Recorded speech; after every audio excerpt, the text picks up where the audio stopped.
Vérissure, le numéro 1 des alarmes en France. Rendez-vous sur vérissure.fr pour votre demande de devis gratuit. Vérissure présente. Sud Radio, le numérique pour tous, Vanessa Pérez. Bonjour et bienvenue dans le numérique pour tous. Et aujourd'hui, une émission spéciale crise dans le monde de l'assurance. Et oui, entre les catastrophes liées au dérèglement climatique, le vieillissement de nos populations, mais aussi et surtout les attaques cyber, on est en droit de se demander si nos assureurs préférés seront en mesure de nous protéger dans les années à venir. Le numérique pour tous spécial crise dans le monde de l'assurance, c'est parti et c'est sur Sud Radio. Sud Radio, le numérique pour tous, Vanessa Pérez. Et pour commencer cette émission, une experte qui accompagne de nombreux groupes dans le domaine de l'assurance. Elle dirige le secteur assurance pour KPMG France et est membre de l'Insurance Leadership Team au niveau mondial. Viviane Leflève, bonjour. Alors, on va parler de choses compliquées, mais vous allez les rendre très très simples. Viviane, on le sait tous, l'assurance est en train de subir une véritable révolution avec les risques climatiques. On en entend souvent parler actuellement dans les médias, mais aussi le risque cyber et aussi avec le vieillissement de nos populations et nos modes de vie. Donc il va devenir quelque part de plus en plus difficile d'assurer l'imprévisible. Expliquez-nous pourquoi toutes ces catastrophes en cascade, malheureusement, font qu'il y a aujourd'hui un bouleversement dans ce monde de l'assurance. L'assurance repose sur deux principes de base. La connaissance et la mutualisation du risque. Donc pour faire très simple, si un assureur sait qu'il y a en moyenne une personne sur 10 qui a un sinistre et qu'un sinistre coûte 100, il va assurer 10 personnes, leur demander à chacune de payer 10, il collecte ainsi globalement 100 et ça paye le sinistre de la personne qui a le malheur de subir le sinistre. Et avec les risques liés au changement climatique et le risque cyber, ces deux principes de base sont challengés. D'abord la connaissance du risque, parce que ce sont des risques qui évoluent rapidement. Et donc effectivement, ça crée une incertitude sur le niveau réel de risque. Et puis la mutualisation, parce que pour que la mutualisation marche, il faut que tout le monde n'ait pas un sinistre en même temps. Et avec les risques liés au changement climatique et le cyber, on sait que ce sont des risques qui peuvent être de très grande ampleur et on atteint ce qu'on appelle techniquement les limites de l'assurabilité. Alors, on va commencer, si vous le voulez bien, Viviane, par le risque climatique. D'ailleurs, il y a un rapport qui a été rendu récemment, le rapport Langrenay sur l'assurabilité des risques climatiques. Est-ce que vous pourriez nous partager un peu les grands axes de ce rapport qui remet à plat quelque part les orientations de système assurantiel ? Alors, effectivement, le rapport est très riche. Il y a un grand nombre de mesures et je vais certainement pas toutes les détailler, mais il y a 4 grands axes. Le premier, c'est la pérennisation du système, le régime d'indemnisation des catastrophes naturelles. On va pas se le cacher, le risque augmente et ça passe notamment par une augmentation des ressources de ce régime et donc de la part des primes d'assurance pour le régime des catastrophes naturelles. Ensuite, il faut préserver la mutualisation du risque sur l'ensemble du territoire. Et donc là, c'est à la fois le fait d'augmenter la connaissance et de manière précise d'identifier les zones à faible, moyen ou risque fort. Et puis s'assurer que les assureurs jouent le jeu et qu'ils restent présents sur l'ensemble du territoire. Mais ça veut dire que si vous êtes sur un territoire plus à risque, vous allez devoir payer plus cher, ou est-ce que maintenant il va y avoir une différence, le système ne va plus être universel comme il l'était jusqu'à présent ? Alors l'objectif, c'est d'avoir une modération des primes en fonction des zones de risque. Pour certains risques, notamment les risques industriels à haute valeur, les résidences secondaires, donc ceux où on a un peu plus le choix que l'endroit où on habite, on pourra effectivement avoir des zones avec des tarifs qui ne seront peu ou moins mutualisés. Sinon, l'objectif, c'est plutôt l'inverse, c'est-à-dire de moduler de telle sorte qu'on va organiser une sorte de péréquation du risque, d'où l'importance de s'assurer que tout le monde joue le jeu et que on reste présent sur les différentes parties du territoire. Viviane, vous disiez en introduction qu'effectivement, la connaissance, on ne l'a pas encore, on n'a pas d'antériorité suffisante au niveau du risque climatique et du risque cyber. Alors, on parle beaucoup partout d'intelligence artificielle qui répond à tout, etc. Aujourd'hui, cet outil d'intelligence artificielle ne permet quand même pas d'avoir une vision globale et d'agréger suffisamment de données pour y voir un peu clair sur des prédictions ? Alors, la modélisation du changement climatique et des risques climatiques dans l'assurance, ça n'a pas commencé aujourd'hui. Il y a de nombreux modèles et ils sont assez complexes. Et l'intelligence artificielle, comme d'ailleurs toutes les techniques algorithmiques, avant elle permet effectivement cette connaissance du risque. Ça permet aussi de faire d'autres choses utiles dans la gestion du risque climatique. Par exemple, on a assisté un de nos clients pour le dimensionnement des centres d'appel. Donc là, l'idée, c'est à partir de données météo de prévision à 2-4 jours, d'aller estimer le nombre de sinistres qu'il pourrait y avoir et de directement faire en sorte que les centres d'appel soient dimensionnés pour répondre au surcroît d'appels qu'il y a après une tempête, par exemple. Donc c'est aussi dans la façon dont on va gérer le sinistre quand il survient que ces techniques peuvent être utilisées. Alors, on va en venir au risque cyber, on l'évoquait là aussi en introduction. Là, les assureurs n'ont pas suffisamment d'antériorité des données et là aussi le risque survient. On n'a pas encore modélisé suffisamment pour se dire comment on assure aussi bien le grand public que les entreprises. Alors, sur le risque cyber, il y a une partie de connaissance du risque, notamment liée au fait que lorsque les sinistres surviennent, pendant assez longtemps, on avait un problème aussi d'accès à l'information. Donc, il y a aussi le fait de la remontée obligatoire des sinistres, des incidents, que ce soit déclaré, de manière à effectivement pouvoir mieux apprécier la réalité de la menace. Alors peut-être on peut dire à nos auditeurs concrètement un risque cyber, et on en parlera en deuxième partie, notamment avec notre invité qui est spécialisé dans le domaine, mais un risque cyber, c'est que tous vos systèmes informatiques dans l'entreprise sont bloqués. En général, je fais globalement, vous ne pouvez plus envoyer d'email, vous ne pouvez plus communiquer avec vos fournisseurs, vous ne pouvez plus envoyer de factures, et donc il y a des pertes automatiquement parce que vous n'êtes plus payé, et puis il y a un endommagement et surtout une rançon à payer. Donc là, l'assureur ne peut plus intervenir en fait pour l'instant. Alors, il y a effectivement plusieurs types de sinistres qui peuvent être couverts. Il y a effectivement des coûts directs qui vont être liés effectivement aux dommages sur les systèmes d'information. Ce qui coûte effectivement le plus cher aux assureurs sur le risque cyber, c'est les pertes d'exploitation qui sont consécutives aux problèmes à l'attaque. Typiquement, si vous êtes un site de e-commerce et que pendant 15 jours le site est fermé, forcément, ça a une incidence très forte, sans compter effectivement après les effets sur la réputation, etc. Viviane, on a parlé du climat, de la cyber, quelque chose qui nous concerne encore plus tous, c'est la santé. On le voit, on a la possibilité aujourd'hui d'avoir des modèles qui prédisent un petit peu l'évolution. Mais alors là, j'ai envie de vous dire, est-ce qu'on va sur un modèle comme aux États-Unis où, en fonction de la connaissance des maladies que vous allez pouvoir avoir, vous allez avoir des polices beaucoup plus chères C'est un choix de société. Cette question-là, vraiment, on le voit sur effectivement l'assurance santé. Quelles sont les données auxquelles collectivement on accepte que les assureurs aient accès ou pas accès, sachant que évidemment, comme tout un chacun, quand on est jeune et en bonne santé, on trouve que c'est plutôt une bonne idée et que effectivement, on devrait pouvoir bénéficier d'une assurance sur quand on est emprunteur, par exemple, qui est plus faible parce qu'on a un risque de décès plus faible. Et puis, quand on est effectivement dans les publics le plus vulnérables, là, on voudrait pouvoir bénéficier de la mutualisation. Donc, c'est un choix de société.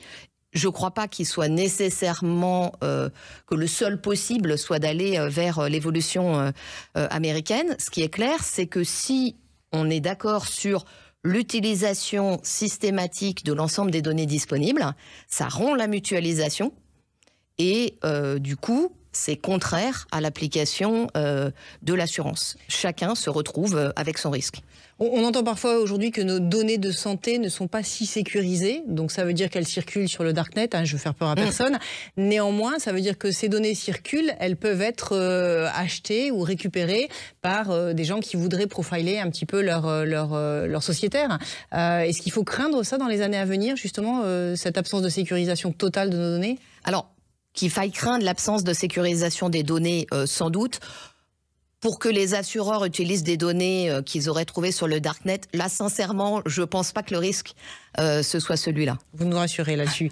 Viviane, pour conclure, le risque va beaucoup plus vite, le risque va plus vite que la capacité des assureurs à innover. On est dans un entre-deux aujourd'hui, les modèles sont en train de se réinventer chez nos assureurs, où il y a des petites startups peut-être qui sont en train d'inventer des nouveaux produits qui peuvent répondre de manière beaucoup plus agile, on va dire, à l'assurance des... Alors, l'évolution des risques, l'observation et la prise en compte des risques émergents, c'est par nature le métier de l'assureur.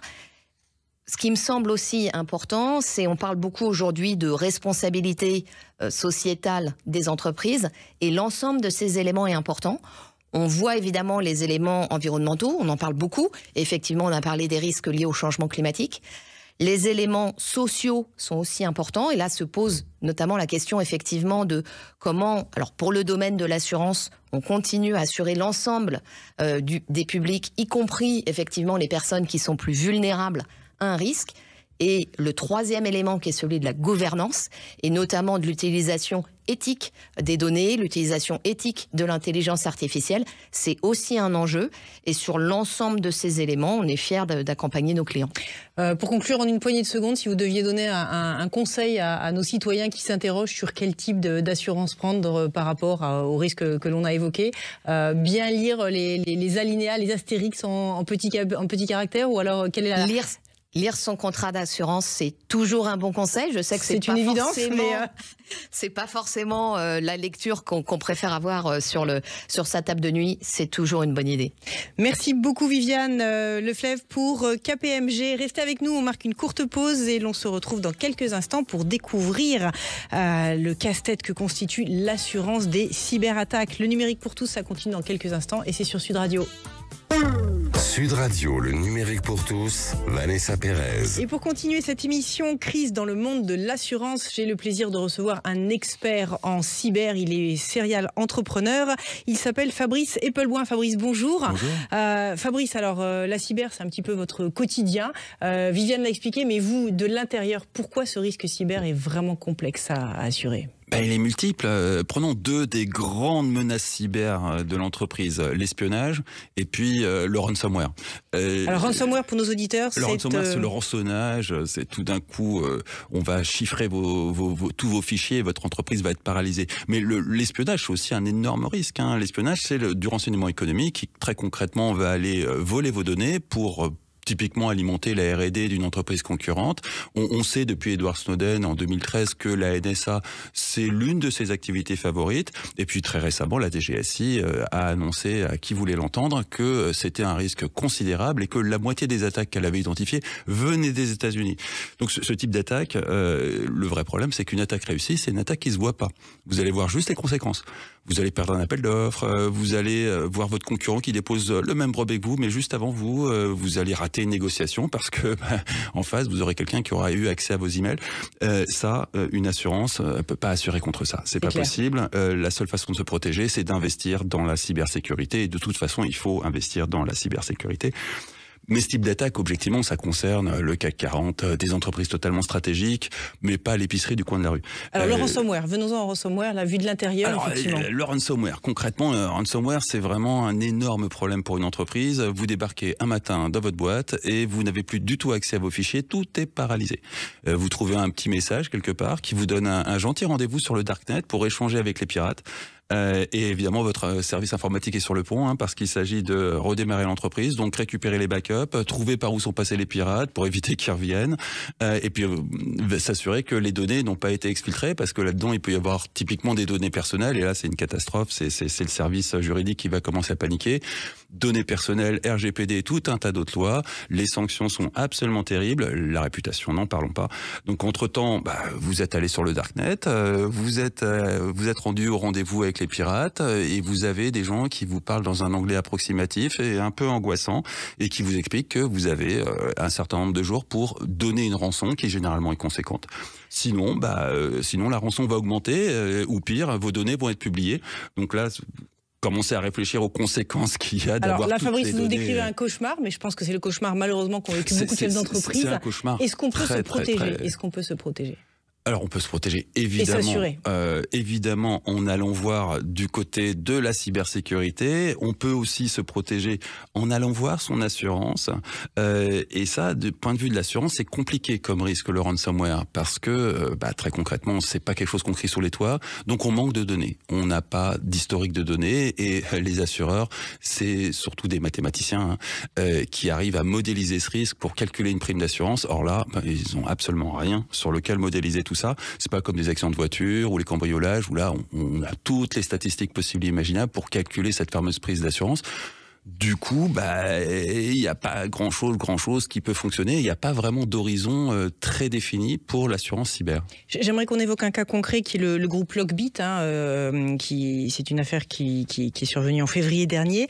J'aimerais que vous nous reprécisiez le contexte en fait, de cette affaire et pourquoi on n'arrive pas à venir au bout de cette criminalité. Alors Lockbit, c'est une énorme opération de police qui a réuni tout un tas de pays dans le monde dont l'objectif c'était de venir à bout d'un des plus célèbres gangs de ransomware. Le problème c'est que c'est pas un gang de ransomware. Le gang de ransomware, c'est le ransomware d'il y a longtemps. À l'époque, on avait des gangs mafieux qui concevaient le ransomware, qui attaquaient une entreprise et qui la racketaient. Aujourd'hui, on a tout un écosystème avec des gens qui conçoivent le ransomware, d'autres qui attaquent les entreprises, d'autres qui blanchissent les fonds, d'autres qui identifient les failles, qui revendent à ceux qui attaquent les entreprises. Et tout ça fonctionne de façon très sérieuse. C'est quand même un milieu qui est issu de l'informatique. Ils gèrent leurs projets, ils ont des RH, ils ont un service comptabilité, ils ont toutes les problématiques d'une entreprise, mais c'est très très résilient parce que si vous attrapez l'un d'entre eux, il y en a un autre qui vient se remettre dans l'écosystème et tout redémarre. Et ça, pour l'instant, c'est à nouveau, et j'insiste là-dessus, imprévisible. On n'a pas une vision globale, internationale, des pirates, qu'ils soient russes, nord-coréens. On n'a pas une visibilité, on va dire. On a un folklore russe et nord-coréen. Les Russes sont connus pour abriter des pirates et avoir une relation un peu trouble avec eux, sans qu'on puisse vraiment parler de complicité. Les Nord-Coréens, par contre, eux, il y a très clairement un groupe qui est très célèbre, qui s'appelle Lazarus, qui pirate dans tous les sens, dont les rançons se comptent en dizaines de milliards de dollars, au point de peser dans le PIB de la Corée du Nord. Mais la réalité, c'est que le risque ransomware, il vient de tous les pays du monde, et que le risque le plus évident et le plus courant pour une entreprise, c'est l'employé mécontent ou le stagiaire malveillant. Quand on vous écoute, on dirait que ça explose de toutes parts. Et là, j'insiste encore, on n'a pas suffisamment de data pour modéliser justement un algorithme, on va le faire simple, qui permettrait de créer une police pour se protéger. On n'a vraiment aucune data. On a aux deux opposés du spectre le CAC 40 qui commence à être assez habitué à ce genre de rançonnage et qui est pas forcément très prolixe parce que c'est pas très flatteur. Et puis de l'autre côté, on a la toute petite entreprise qui se fait racketter d'un petit millier d'euros et qui va même pas prendre le temps d'aller faire une déclaration à un poste de police. Et donc là-dessus, il y a une opacité complète de la réalité de ce qui est assuré. Et il y a par ailleurs un marché pour l'assurance comme pour les pirates qui est absolument gigantesque. Vous avez vu des initiatives qui vous ont séduite récemment pour voir comment on pouvait anticiper un début de réponse à ce sujet ? Pour l'instant, la réponse la plus intéressante que j'ai pu voir, ça consiste à imposer à l'entreprise tout un tas de tests pour tester le sérieux de sa cybersécurité et des tests qui sont continus. En permanence, on va scruter pour voir que l'entreprise est vraiment sérieuse sur sa sécurité. Donc, à défaut de savoir calculer le risque pour l'entreprise, on abaisse le risque de l'assureur, ce qui est déjà ça, mais c'est pas satisfaisant et c'est pas ça qui va permettre d'assurer l'ensemble du tissu industriel. Là-dessus, on assure à ce jour que des très gros qui sont très sérieux, qui ont les moyens d'investir dans la cybersécurité. Et comme c'est un domaine dans lequel les ressources sont très rares, c'est pas donné à tout le monde. Donc on a un vrai problème de résilience du tissu économique face à ce risque spécifique du ransomware, face au cyber en général. Mais ce risque ransomware, il a la spécificité de toucher tout le tissu économique, aussi bien la petite épicerie que l'énorme multinationale. Tout le monde est affecté par ça et tout le monde en sera victime tôt ou tard. J'aimerais vous entendre, Viviane, sur le sujet, parce que vous accompagnez quand même vos clients pour concevoir ces nouveaux produits et effectivement les éclairer sur les futures tendances. Quand vous entendez effectivement ce cauchemar qui est décrit par Fabrice, comment vous vous positionnez avec des débuts de solutions, avec plutôt de la prévention ? Quelle est la posture de KPMG sur le sujet ? Alors, ce qu'on voit dans l'élément de l'assurance, on en a parlé, c'est effectivement aussi le diagnostic, la prévention. Et donc, effectivement, avant la couverture de ce type de risque, il y a des diagnostics, alors effectivement, qui ont un coût et qui sont donc pas forcément abordables pour tout le monde, mais pour identifier les principales faiblesses et donc diminuer le risque. Le deuxième élément qui est aussi important et qui est un service que donnent aussi certains assureurs, qui est l'intervention en fait au moment du sinistre pour savoir quoi faire. Parce qu'il y a aussi, suivant les types d'attaques, effectivement des réactions qui peuvent limiter assez fortement les coûts que ça a sur l'entreprise. Et ça, si on l'a jamais fait, effectivement, on peut ne pas du tout prendre les bonnes mesures au bon moment. Ce monde du cyber, c'est un monde que vous observez, ce monde des pirates qui est décrit un peu de manière romanesque malheureusement par Fabrice. Alors, c'est un monde qui est observé. D'ailleurs, ça pose aussi une question pour l'assurance, qui est une question morale. Faut-il ou pas offrir des couvertures justement sur les systèmes de rançon, avec effectivement le fait que si les gens sont trop bien couverts sur les rançons, on peut se dire que ça va en fait favoriser ce type de criminalité. C'est la même problématique qui se pose aux États sur est-ce qu'on paye les rançons quand on a des otages. Tout à fait, c'est Et comparable. il n'y a pas de réponse simple à cette question. Il y a quelques mesures. On estime qu'effectivement, si demain c'était parfaitement couvert, ça augmenterait mécaniquement et ça fait partie des coûts à intégrer si on veut arriver à une couverture de l'ensemble du tissu économique. Avec ça, pour l'instant, on en est très très très très loin. Et puis on est effectivement incapable d'assurer une toute petite PME qui, de toute façon, n'a même pas de service cybersécurité. Il faudra quand même, à un moment ou à un autre, arriver à prévenir ce type de risque, parce que, typiquement, pour une petite PME, une attaque de ransomware, ça peut être absolument dévastateur, même si la plupart du temps, les pirates ne sont pas idiots et les rançons sont proportionnelles aux entreprises qui rançonnent. Donc, typiquement, une petite PME du coin peut se faire racketter de quelques milliers d'euros. Ça passera, il finira par s'y faire, et puis ce sera un racket comme un autre, mais ça serait quand même plus sain d'arriver dans un système assurantiel où tout ça soit géré de façon plus propre. Viviane, on voit qu'on n'a pas forcément des solutions à tout. D'habitude, on a toujours des solutions. Il y a même un solutionnisme technologique. Là, ça n'est pas le cas. Les grandes tendances, si vous deviez résumer les 3 grandes tendances du monde dans l'assurance dans les années à venir, comment vous les résumez ? De toute manière, par définition, l'assurance évolue avec le monde qu'elle assure. Et donc, sur les risques émergents, il y en aura toujours. Et donc, effectivement, il faut que les différents acteurs avancent. Ce qu'on voit sur ces types de risques, notamment du fait de leur grande ampleur, c'est que très souvent aussi, c'est un écosystème, c'est des réflexions entre de la réglementation, des éléments qui relèvent pour certains du public et pour certains du privé. Donc l'assurance, c'est une partie de la solution, mais en accompagnement de l'ensemble du tissu économique. J'insiste pour le mot de la fin, un conseil, allez, aussi bien à nos citoyens qu'aux dirigeants d'entreprise, dans une période des Jeux Olympiques où on nous dit que le risque cyber va être multiplié. C'est rester vigilant. De l'éducation, de la prévention et effectivement de l'information au niveau des salariés de l'entreprise. Fabrice, un conseil, un mot de la fin ? Des backups. Faites des backups, des vrais backups. Testez backup, vos backups. donc enregistrez tous vos données. Les sauvegardes. Vraiment, c'est quelque chose de compliqué, beaucoup plus compliqué qu'on imagine. Faites des vrais backups, testez vos backups et puis allez parler à votre assureur. C'est bien de lire les contrats, mais la plupart du temps, avant même de lire les contrats, échangez avec votre assureur pour voir ce qui est faisable, ce qui est pas faisable, quelles sont les conditions d'accès, parce que la barrière est très haute. Aujourd'hui, tout le monde ne peut pas s'assurer contre le cyber. Il faut déjà être conscient de ce cyber et déjà avoir lourdement investi dans sa cyber. Mais ça vaut le coup de parler à son assureur, ne serait-ce que pour la distance qui vous sépare de la possibilité un jour d'être assuré. Merci beaucoup Fabrice Eppelboin, merci Viviane Leflèvre pour KPMG. Le numérique pour tous, c'est fini pour aujourd'hui. Pour prolonger la discussion, on se retrouve sur vos réseaux sociaux préférés et surtout continuez à nous envoyer vos messages sur les différents canaux. Allez, c'est fini pour aujourd'hui. Je vous souhaite une excellente fin de week-end et je vous dis à la semaine prochaine. Sud Radio, le numérique pour tous, Vanessa Pérez. Avec Vérissure, le numéro 1 des alarmes en France. Rendez-vous sur vérissure.fr pour votre demande de devis gratuit.